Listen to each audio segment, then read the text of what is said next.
우리는 어제 영적으로 매우 부패했던 여호야김 시대에 성전에서 선포되었던 예레미야의 설교를 통하여서 하나님을 떠난 부패하고 결코 하나님께 돌아오지 않는 이 완악한 하나님의 백성들이 결국 받게 될 징벌이 뭔지, 그들에게 내려질 벌이 무엇인지를 확인했습니다. 이어지는 오늘 본문을 통하여서는요, 그러면 이 하나님의 백성들이 받게 될 이 어마어마한 심판이 언제 시작되는지, 언제 그들에게 이런 심판이 일어나게 되는지에 대하여서 살펴보려고 합니다. 많은 사람들이 심판, 멸망, 이런 이야기를 하면 날짜에 관심이 있어요. 몇 월 며칠에 그런 일이 일어날까라는 데 관심이 있어요. 그러나 하나님은 언제나 우리에게 날짜를 말씀하시지 않고 그 즈음에 대해서, 그 때에 대해서 우리에게 알 수 있도록 말씀을 하십니다. 그래서 우리는 오늘 이 본문을 통하여서 하나님의 백성들에 대한 심판이 언제 우리에게 주어지는지, 언제쯤 이러한 징계가 시작되는지를 살피면서 우리에게 주는 영적인 교훈들을 좀 찾아보려고 합니다. 그 첫 번째, 언제 주의 백성들에게 하나님의 무서운 심판이 임합니까? 주의 백성의 기도가 그치면, 기도의 소리가 그쳐지면, 하나님을 향한 기도가 끊어지면, 그때서야 이제 비로소 주의 백성들을 향한 심판이 시작된다라고 하나님은 본문을 통하여서 말씀하십니다. 여러분, 우리는 아브라함의 에피소드, 아브라함의 삶을 이렇게 쭉 살피다가 소돔과 고모라의 멸망의 때를 확인하게 돼요. 아브라함의 이야기를 쭉 보다가 우리는 소돔과 고모라라는 그 악독했던 성이 심판을 받게 되는 그 때가 언제인지를 좀 보게 되는데, 소돔과 고모라가 언제 심판을 받았습니까? 더럽고 추악한 짓을 할 때 심판을 받았습니까? 창세기 18장으로 가보시면요, 여호와께서 마므레 상수리 나무들이 있는 곳에서 아브라함에게 나타나셨어요. 아브라함이 부른 게 아니고 하나님이 나타나셨어요. 날이 뜨거울 때에 그가 장막문에 앉아 있는데 보니까, 눈을 들어 보니까 사람 셋이 맞은편에 서 있는 거예요. 근데 사람 모양으로 오신 천사와 또 성육신 하기 전에 예수 그리스도 계셨죠. 예수 그리스도시겠죠. 그가 그들을 보자 곧 장막문에서 달려나가가지고 영접하며 몸을 땅에 굽히면서 이렇게 막 이제 영접을 해요. 내 집에 오셨으니 이 더운 날에 좀 쉬셨다가 가십시오 하면서 엉긴 젖과 이런 것들을 다 대접을 해요. 그리고 난 이후에 잘 대접받고 뜨거운 해가 있던 그때 잘 쉬고 나서 16절부터 보시면 그 사람들이 이제 거기서 일어나서 소돔으로 향하려고 해요. 그러니까 그냥 잘 먹고 이제 아브라함하고 잘 이렇게 대화하고 나서 일어나려고 해요. 그래서 아브라함은 이제 그들을 전송하려고 나갔습니다. 그랬는데요, 여호와께서 이르시되, 아니 아브라함이 물은 것도 아니고 아브라함은 전혀 생각도 못했어요. 그런데 하나님께서 굳이 말을 쑥 끄집어내시면서 내가 하려는 것을 아브라함에게 숨기겠느냐? 이런 이야기를 하나님께서 먼저 끄집어내세요. 아브라함은 강대한 나라가 되고 천하 만민은 그로 말미암아 복을 받게 될 것이 아니냐. 내가 그로 그 자식과 건소에게 명하여 여호와의 도를 지켜 의와 공도를 행하게 하려고 그를 택하였나니 이는 나 여호와가 아브라함에게 대하여 말한 일을 이루려 함이니라. 이런 이야기를 쭉 해요. 그러면서요, 여호와께서 이제 본심을 드러내시는 거예요. 그냥 음식 얻어먹고 아브라함 잠깐 얼굴 보려고 온 게 아니란 말입니다. 여호와께서 또 이르시되, 소돔과 고모라에 대한 부르짖음이 크고 그 죄악이 심히 무거우니 내가 이제 내려가서 그 모든 행한 것이 과연 내게 들린 부르짖음과 같은지 그렇지 않은지 내가 보고 그다음에 뭐 하려고 하는 거예요. 이제 심판하려고 하는 거예요. 내가 이제 그 일을 하려고 하는 거예요. 자, 그런데 거기에 누가 있습니까? 아브라함의 조카 롯이 있어요. 그리고 그 땅에는 아직까지 하나님께 돌아와야 될 사람들도 있어요. 자, 하나님의 백성에게 하나님이 아브라함은 선지자니라 이렇게 말해요. 하나님의 백성에게 하나님이 굳이, 아브라함은 생각도 하지 않고 있었는데 찾아오셔가지고 잘 이렇게 대접받으시고 그냥 가지 않고 내가 할 일을 숨기겠느냐라고 얘기하면서 소돔과 고모라 멸망시킬 거다라고 이렇게 얘기해요. 그랬더니 아브라함이 그때부터 무엇을 하고 있습니까? 22절부터 보시면요, 그 사람들이 거기서 떠나 소돔으로 향하여 가고 아브라함은 여호와 앞에 그대로 섰어요. 그리고 뭐 하는 거예요?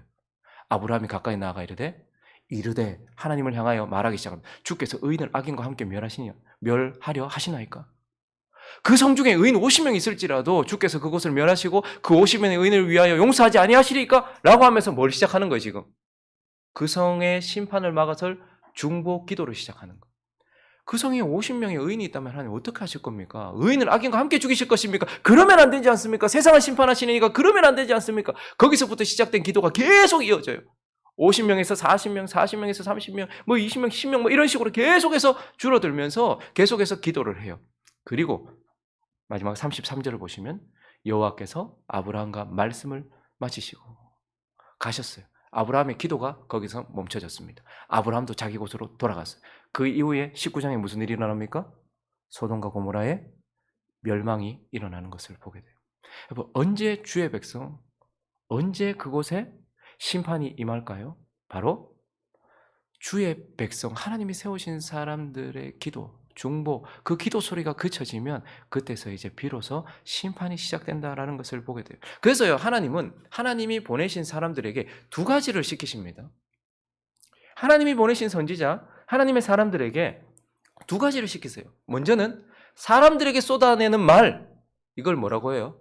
설교, 말씀 선포라고 해요. 근데 또 하나는요, 하나님을 향해 쏟아내는 말, 그걸 뭐라고 해요? 기도라고 해요. 그런데요, 기도가 말씀 선포보다 더 우선합니다. 그래서 사무엘은 뭐라고 말했습니까? 12장 23절을 보시면요, 나는 너희를 위하여 뭐 하는 것? 기도하기를 쉬는 것을 뭐라고 말해요, 지금? 죄라고 얘기해요. 사무엘을 보내신 이유는 먼저 그들을 위하여 기도하게 하신 거예요. 그리고 여호와 앞에 결단코 범하지 아니하고 선하고 의로운 길을 너에게 가르치고, 말씀 선포보다 기도가 먼저 앞서 있어요. 하나님의 백성들에게 가장 중요한 것은 말씀을 전하고 복음을 전하는 것보다 기도가 우선이에요. 그래서 기도를 쉬는 것을 뭐라고 말해요? 죄다, 이렇게 말해요. 그래서 사무엘에게 하나님은 기도를 시키셨고 그 다음에 말씀 선포를 시키셨어요. 신약의 사도들도 마찬가지입니다. 사도행전 6장 4절을 보시면요, 우리는 사도들, 하나님이 보내신 사람들, 먼저 뭐라고 말해요? 오로지 뭐 하는 일? 기도하는 일과 그 다음에 뭐요? 말씀 사역. 우리는 말씀 사역이 우선이라고 생각해요. 그러나 언제나 기도가 우선이었고 기도가 중요했습니다. 그래서 행복한 우리 교회에 보내진 저 목회자, 저는 뭐부터 해야 될까요? 기도가 우선이에요. 여러분들 한 가정 한 가정을 놓고서, 한 사람 한 사람을 놓고서 하는 기도, 이게 우선이에요. 수많은 주의 백성들이 있어요. 그러나 저에게 맡겨진 여러분들을 한 사람 한 사람 놓고서 아내와 함께 동역하면서 가정 한 가정 한 가정을 놓고서 기도하는 거, 이게 우선이에요. 그리고 또 뭘 해야 돼요? 말씀 선포를 하는 것입니다. 그러니까 하나님이 보내신 사람에게는 하나님이 말씀을 선포하게도 하시고 그리고 기도도 하게 하신다라는 말이에요. 그리고 실제로 사람을 살리고 구원하는 것은 말씀 선포였다기보다는 기도였습니다. 여러분, 이스라엘 백성들이 악독했습니다. 하나님과 언약을 맺고 있었던 그 순간 시내산 바로 앞에서 금송아지를 만들어 놓고 섬겼어요. 그때 하나님 진노하셨습니다. 다 쓸어버리겠다고 말씀하셨어요. 그런데 그때 구원을 받았던 이유가 모세가 말씀을 선포했기 때문이니까, 모세가 거기서 중보기도 했기 때문입니까? 모세가 중보했기 때문이에요. 기도 때문에 이스라엘 백성들이 살았단 말입니다. 근데 그들이 40년의 광야 생활을 마치고 이제 가나안 땅에 들어가게 되는 그 초입, 그때에도 그들에게 큰 위기가 닥쳤어요. 그들이 가데스 바네아에서 어떻게 했습니까? 하나님이 보여주시는 약속의 땅을 하나님의 관점으로 보지 않고 나쁜 땅으로 봤어요. 저기 왜 자꾸 우리 들어가려고 하냐? 그래서 막 원망하고 불평하고 거기를 악평했던 10명의 말을 듣고서 막 온 백성들이, 아이들까지 하나님 보라고 장막 밖으로 나와가지고 엉망 울면서, 하나님 우리한테 왜 이런 곳으로 보내려고 하십니까? 하나님은 반역했어요. 그때 하나님의 진노가 임했습니다. 내가 다 쓸어버리고 모세 너를 통해서 다시 민족을 일으키겠다. 근데 그때도 그 이스라엘 백성들을 구원했던 것이 뭐죠? 모세의 말씀 선포가 아니에요. 모세가 그때도 생명 걸고 중보했어요. 기도했기 때문이었던 것입니다. 마찬가지예요. 사무엘 시대에도 마찬가지죠. 세상을 상징하는 블레셋이 이스라엘 백성들을 완전히 초토화시키려고 했어요. 사무엘상 7장을 가보시면요, 이스라엘 자손들이 미스바에 모였어요. 이제 막 정결하게 되고 이제 막 나를 한번 부흥시켜 보겠다고 사무엘과 함께 미스바에 모였다. 그랬더니 블레셋 사람들이 듣고 그들의 방백들이 이스라엘을 치러 올라왔어요. 이스라엘 자손들이 듣고 블레셋 사람들, 와, 이거 큰일 났다. 우리 이제 망하게 됐구나. 근데 그때 어떻게 말합니까? 이스라엘 자손이 사무엘에게 말해요. 당신은 우리를 위하여, 우리를 위로해 줄 메시지를 선포해 주십시오. 이렇게 말하지 않고 우리를 위하여 여호와께 쉬지 말고 부르짖어 기도 좀 해달라고, 우리를 블레셋 사람들의 손에서 구원하게 하소서라고 기도를 요청했어요. 우리에게 위로를 주는 말씀을 선포해달라는 게 아니고. 그랬더니 사무엘이 젖먹는 어린 양 하나를 가져다가, 그는 그 스스로 하나님께 나갈 수 없잖아요. 그도. 그래서 어린 양 번제를 하나님께 드리고 이스라엘을 위하여 뭐 했어요? 여호와께 기도했어요. 그랬더니 여호와께서 어떻게 하셨어요? 응답하셨더라. 그때 블레셋이 그냥 완전히 초토화되는 거예요. 그러니 사실 우리를 구하고 우리에게 은혜를 주고 우리를 살게 하는 것은 우리에게 주어지는 말씀 선포이기도 하지만 기도였습니다. 그래서 언제 심판이 임합니까? 이 기도가 그쳐질 때. 그래서 하나님은 예레미야를 보내실 때, 예레미야가 설교를 많이 했거든요. 40년 동안 설교했으니까 얼마나 많이 쏟아냈겠습니까? 그런데 예레미야에게도 동일한 것을 말씀하셨어요. 예레미야는 이스라엘 백성들을 향해 말만 쏟아낸 것이 아니고 하나님을 향해 계속해서 말을 쏟아냈어요. 기도했어요. 근데 하나님께서 이제 어제 본문을 통하여서 내가 이들에게 이러한 심판을 확정했다라고 선포해서 14절 15절 볼까요? 그러므로 내가 실로에 행한같이, 그 이전에 하나님의 성소였지만 무당집을 만들어 놓고 강도의 소굴을 만들어 놓았던 그 실로, 처음 내 이름을 뒀던 그곳을 완전히 내가 초토화시켰던 것처럼 실로에 행한같이 너희가 신뢰하는 바 내 이름으로 일컬음을 받는 이 집, 곧 너희와 너희 조상들에게 준 이곳에 행하겠고 성전을 파괴하겠고, 그리고 내가 너희 모든 형제 곧 에브라임 온 자손을 쫓아낸 것 같이 내 앞에서 너희를 쫓아내려 유배시킬 것이다. 확정지었어요. 그리고 나서 오늘 본문에서 뭐라고 말해요? 16절 읽습니다. 시작.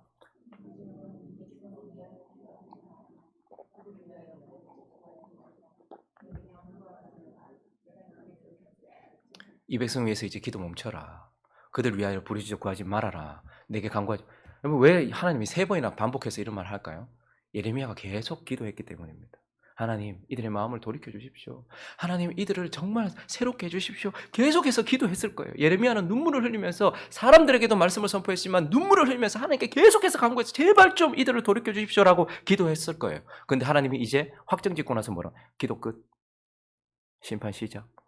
더 이상 네가 부르짖어도 나는 듣지 않을 것이다. 이렇게 이야기해요. 그러니 하나님의 심판이 언제 주의 백성들, 악독한 우리에게 임하는가? 그건 바로 우리를 향해 주어지고 있었던, 하나님을 향해 들려지고 있었던 그 기도가 멈춰지면, 그 기도가 끝나면 그때서야 이제 심판이 시작된다. 우리는 그래서 몇 월 며칠, 이제 우리는 역사를 통해서 알죠. 물론 1차, 2차, 3차 이렇게 됐지만 어쨌든 우리가 586년에 멸망했잖아요. 남유다가. 그래서 우리는 언제 심판이 시작됐지? 586 이렇게 외울 줄 몰라도 하나님은 그렇게 말씀하시지 않고 하나님의 백성, 하나님의 세우신 자의 기도가 그쳐졌을 때, 그때에 그를 향한 심판이 시작된다라고 말씀하시는 것입니다. 그리고 오늘 본문을 통해서 하나님이 언제 하나님의 나라, 악독한 세상보다 더 못한 하나님의 나라처럼 되어버린 이 곳을 하나님께서 심판을 시작하시는가? 그것은 바로 주의 백성이 육신이 되었을 때, 주의 백성들이 다 육을 따라 살아갈 때, 육이 되었을 때, 그때 심판이 시작된다라고 말해요. 여러분, 우리는 노아라는 사람의 에피소드, 노아의 이야기를 이렇게 보다가 또 한편 홍수 심판이, 그 홍수 심판의 때를 확인하게 됩니다. 언제 홍수로 심판이 오게 됩니까? 언제 홍수로 심판이 오게 돼요? 창세기 6장은 우리에게 이렇게 말해주고 있습니다. 언제 심판이 임했는가? 3절까지 읽습니다. 시작. 사람이 땅 위에 번성하기 시작할 때에 그들에게서 딸들이 나니 하나님의 아들들이 사람들의 딸들의 아름다움을 보고 자기들이 좋아하는 모든 여자를 아내로 삼는지라. 여호와께서 이르시되 나의 영이 영원히 사람과 함께하지 아니하리니 이는 그들이 뭐가 됨이라? 육신이 됨이라. 가인과 아벨이 있었고 아벨을 죽이고 나니까 셋을 통해서 계속해서 갔어요. 그래서 이 땅에는 하나님의 씨앗이 있고 세상의 씨앗이 있어요. 영적인 사람들이 있고 영에 속한 사람들이 있고 육에 속한 사람들이 있어요. 그런데 이 하나님의 백성들이 사람의 딸들을 보고 그들과 하나 되어서 뭐가 됐다는 거예요? 육신이 되어버렸다는 거예요. 우리는 그들을 영적인 사람으로, 하나님의 백성들로 바꿔야 되는 하나님의 자녀들이 전부 다 시간이 지나면 지날수록 하나님의 길을 가지 않고 영적인 길을 가지 않고 거룩의 길을 가지 않고 육적인 길, 세상 사람들과 하나가 되어가지고 육이 되어버렸단 말이에요. 그때 심판을 했다라고 말해요. 그러니까 육신이 되었다는 것은 뭐를 의미합니까? 흉악범이 되었다는 뜻입니까? 살인하고 간음하고 더럽고 추악한 짓을 하는 악독한 죄인이 되었다는 말입니까? 육신이 되었다라는 말은 마태복음 24장 38절에 이렇게 말하고 있습니다. 그때를 말해주고 있어요. 읽습니다. 시작. 홍수 전에 노아가 방주에 들어가던 날까지 사람들이 먹고 마시고 장가들고 시집가고. 육신이 되었다라는 말은 흉악한 범죄자가 되었다는 말이 아니고 땅을 추구하는 사람이 되었다라는 거예요. 육신을 추구하고 자신을 추구하는 사람이 되었다라는 거예요. 영적이고 하늘에 속하고 하나님께 속한 길을 걸어가지 않고 이 땅이 전부인 양 땅에 속한, 그래서 어떻게 하면 잘 먹고 잘 살까? 어떻게 하면 좀 더 나를 즐겁게 할까? 어떻게 하면 지금 내가 더 많이 누릴까? 이런 땅에 속하고 자기에 속한 사람이 되어버렸단 말이에요. 그래서 언제 심판이 임했는가? 하나님의 백성들이 영이신 하나님, 거룩하신 하나님을 따라가야 되는 그 하나님을 떠나버리고 영적인 길을 떠나버리고 영적인 삶을 떠나버리고 영에 속한 싸움을 그쳐버리고 육신, 이 땅과 자신의 부패한 마음과 곧 썩어져 버릴 이 육체를 위하여서 살아가는 그러한 자들이 되었을 때에, 그래서 오직 성공, 인기, 평판 이런 것들만 추구하는 그러한 자들이 되었을 때 심판이 찾아왔다라고 말하고 있어요. 오늘 본문도 한번 보십시오. 언제 하나님께서 심판을 확정하시고 이제 시작하려고 하시는가? 22절부터 보시면요, 하나님께서 출애굽하셨을 때 사실은 내가 너희 조상들을 애굽 땅에서 인도해낸 날에 번제나 희생에 대하여, 그러니까 제사를 내가 사실은 명령한 것이 아니었다. 오직 내가 이것을 그들에게 명령하여, 내가 뭘 명령했냐면 이르기를 너희는 내 목소리를 들으라. 그리하면 나는 너희 하나님이 되겠고 너희는 내 백성이 되리라. 너희는 내가 명령한 모든 길로 걸어가라. 그리하면 복을 받으리라 하였으나 그들이 순종하지 아니하며 귀를 기울이지도 아니하였고 자신들의 악한 마음의 꾀, 육신이죠, 부패한 마음이죠, 그리고 완악한 대로 행하여 그 등을 내게로 돌리고 그 얼굴을 향하지 않았다. 지금 뭐라고 말합니까? 하나님의 백성들이 하나님을 따라가는 길에서 벗어나서 돌이켜서 자신을 따라가는 삶을 살게 되었다라고 말하고 있습니다. 그리고 17절 보면 너는 그들이 유다 성읍들과 예루살렘 거리에서 행하는 일을 보지 못하느냐? 자식들은 나무 줍고 아버지들은 불을 피우고 부녀들은 가루를 반죽하여 누구를 위하여서? 하늘의 여왕. 이건 아마 바벨론이 섬기고 있는 이슈타르거나 혹은 그 땅에 있는 가나안이 섬기고 있는 아세라, 그러한 여신이었을 것입니다. 근데 어쨌든 이 신들의 특징은 뭐냐면, 아세라, 이슈타르의 특징은 뭐냐면 다산, 풍요의 상징이에요. 그러니까 결국 어떻게 하면 잘 먹고 잘 살까? 그걸 추구하기 위해서 그들에게 과자를 드리고 전제, 술을 부어드리면서 그렇게 제사했다라고 말해요. 뭐예요? 영이 없는, 영이 죽은 육신을 따라 사는 세상 사람들과 똑같아졌단 말이에요. 이스라엘 백성들이 똑같아졌단 말입니다. 세상 사람들은 뭘 위해 삽니까? 그들은 열심히 살아요. 근데 그들의 신은 풍요요, 다산이요, 행복이요, 기쁨이요, 쾌락이요, 이런 것들이기 때문에 그걸 위해서 추구하는 거. 그들은 그들의 신을 열심히 섬기는 거예요. 근데 우리는 뭐예요? 영이신 하나님, 거룩을 향해 살아가야 되잖아요. 근데 이스라엘 백성들이 세상 사람들, 육신을 추구하는 그 사람들과 똑같이 하늘의 여신 이슈타르나 아세라를 섬기는 사람과 똑같아졌다는 거예요. 육신이 돼버렸다는 거예요.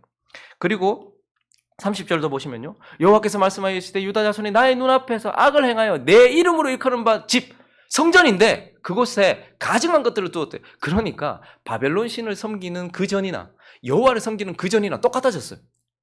교회나 술집이나 똑같아졌단 말입니다. 세상 사람들이 섬기는 신, 여러분 그 백화점도 커다란 신전이에요.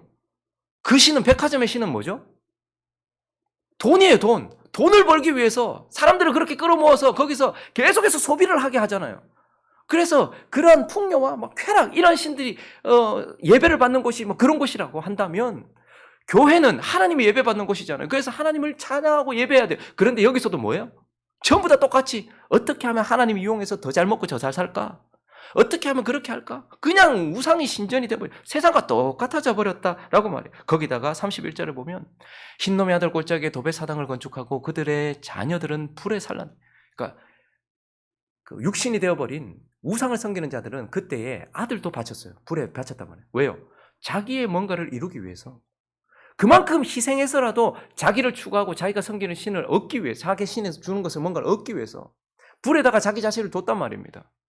그 자식을 태워주면서 자기가 원하는 쾌락을 원했고, 자식을 태워주면서 자기가 원하는 성공을 원했고, 자식을 태워주면서 하나님 그거 기뻐하시지 않는데. 근데 지금 교회도 마찬가지예요. 자기가 좀 더 많은 명예를 얻기 위해 자기 자식이 지금 입시 지옥으로 집어넣어서 그 불 속에서 자식들은 죽어가고 있는데, 그들이 지금 영원히 죽어가고 있는데 그냥 어떻게든 어떻게든 해라. 공부가 나쁜 것은 아니지만 그것을 통해서 해라. 막 그러면서 자식을 거기다 주고, 쾌락을 위하여서 쾌락의 신을 섬기다가 자식이 생겼는데 빛도 보지 못하고 낙태를 하루에 몇 명이나 한 줄 아십니까? 전 세계가. 그때만 자식을 불에 태워준 줄 아십니까? 지금은 더 많이 태워주고 있어요. 쾌락을 위해서 하룻밤 몇 번을 즐기다가 자식이 생겼어요. 그러니까 그냥 막 바로 낙태시키는 거예요. 불에 태우는 거죠. 근데 또 태어났어. 못 키우겠는 거예요. 그러니까 또 죽여요. 지금도 자식이 얼마나 불에 타 죽는지 몰라요. 잘 키우고 있다고 생각하십니까? 자식들은 지금 무슨 생각을 하고 있는지, 학교에서 어떤 마음을 가지고 있는지, 그거 상관없이 어떻게든 1등 해라, 1등 해라, 1등 해라. 그러면서 전부 다 그쪽으로 지옥을 다, 자식들이 다 차서고 가고 있는. 그러니 세상 사람들이 자신을 위하여서 자식들을 바칠 만큼 열심을 내는 그 우상숭배나, 교회에 다니는 사람들이 자신을 위하여서 하나님께 뭔가 얻기 위하여서 하는 그 행동이나 똑같아졌어요. 뭐죠? 하나님의 백성들이 육신이 되었을 때에, 그때에 하나님이 더 이상 참지 아니하시고 그분의 인내를 거기서 그치시고 심판하신다라고 말씀을 하고 있는 것입니다. 심판이 그때에 시작되는 거예요. 말씀을 정리하겠습니다. 하나님은 구약에서 세상을 상징하는, 심판받을 세상을 상징하는 바벨론을 완전히 심판하시기 전에 뭐부터 하셨어요? 남유다를 심판하셨어요. 세상을 상징하는 바벨론, 최후 심판, 이 바벨론을 최후 심판하시기 전에 먼저 뭐부터 하셨어요? 남유다를 먼저 심판하셨어요. 그러나 남유다를 심판하신 것은 정결하게 하기 위함이었고 남은 자들을 건져내기 위함이었어요. 그래서 세상에 완전한 심판, 최후 심판이 있기 전, 바벨론의 멸망이 있기 전 하나님은 남유다를 치셔서 그들을 정결하게 하시고 또한 남은 자들을 건져내시려는 주의 심판을 하셨던 것입니다. 그리고 하나님 신약에서는요, 세상을 상징하는 로마를 심판하시기 전, 로마를 무너뜨리시기 전 하나님 뭐부터 하셨어요? AD 70년에 예루살렘부터 치셨어요. 그래서 어떻게 하십니까? 저기 멀리 떠나 있는 하나님의 백성들 정신을 차리게 하시고 깨끗하고 정결하게 하셔서 남은 자들을 두셔서 그들을 건지시려고 하셨어요. 그래서 최후 심판은 어디서부터 시작돼요? 성전에서부터 시작되는 거예요. 하나님의 백성들로부터 시작되는 거예요. 그래서 하나님은 하나님의 백성들을 정신 차리게 하시고 정결하게 하시고 남은 자를 두세요. 그리고 난 이후에 세상을 심판하시는 거예요. 지금 뭐가 일어나고 있을까요? 하나님의 백성들, 남은 자들을 건지기 위한 하나님의 성전의 심판이 시작되고 있어요. 그러면 곧 이어서 최후 심판이 오게 될 것입니다. 자, 그러면 주의 백성들을 심판하는 심판은 언제 주어질까요? 오늘 이 본문처럼 주의 백성들의 기도가 그쳐지면 이제 성전에서부터 심판이 시작되고 최후 멸망까지 이르게 될 거예요. 교회가 육신이 되어버리면, 교회가 세상과 같아지면 그때서야 이제 교회가 심판을 받게 되고 그때 남은 자들을 두고 최후 심판이 일어날 겁니다. 여러분 지금 한번 보십시오. 기도가 그쳐지고 있습니다. 수많은 설교들은 계속해서 선포되고 있어요.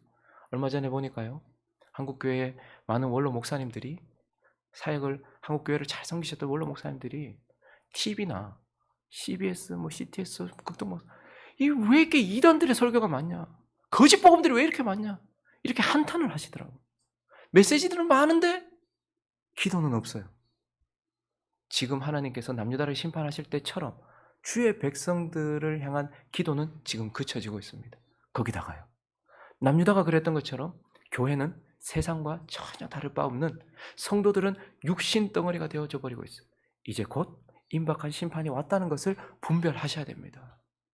그래서 이 임박한 심판, 하나님께서 하나님의 백성들을 정신 차리게 하시고 남은 자들을 건지시기 위한 심판이 곧 시작되고 곧 이어서 바벨론이 무너진 것처럼, 로마가 무너진 것처럼 세상이 무너질 것입니다. 때를 분별하시면서 다시 한번 나 자신을 돌아보고 내가 하나님께 붙어 있는지, 내 믿음은 살아있는 믿음인지 점검하시면서 이때에 주님의 나라를 위하여 기도하며 그렇게 말씀을 선포하며 하나님을 섬겼던 예레미야와 같은 사람이 되시기를 예수 그리스도의 이름으로 축원합니다.